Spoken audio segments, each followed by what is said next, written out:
Hey there. So, something that is a risk of not coming home to your true self is overfunctioning, not having clear and good and healthy boundaries, and people pleasing because you're afraid to be abandoned by people.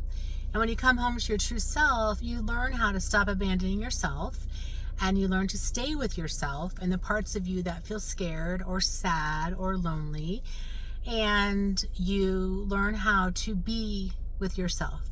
And so it becomes easier to say no when you mean no and yes when you mean yes, and it becomes less of a need to gain approval from people. So the people pleasing tendency relaxes. Now, you can still be a very kind, giving, loving person. That's not what this means. That the people pleasing is in addition to that. The people pleasing got us rewarded when we were little, made the people who weren't happy with us or thought we were selfish, potentially we were able to like control the situation by pleasing them, and then they weren't as mean to us or didn't call us names or gave us approval and praise. Especially women, we get praise for giving and serving, and so we learn that pleasing people is going to help us stay acceptable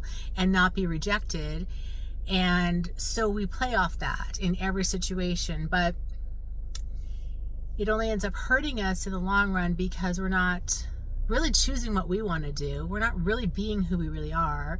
We can kind of come across as phony, or we are kind of manipulating the situation in a way by doing that. And so when we come home to our true self, we can still be loving and kind and friendly, but it's just a different energy. It's not pushing out, chasing. It's more like grounded and, from a place of I love myself and I'm happy to help you when I can. But when I can't, then I'm going to say no.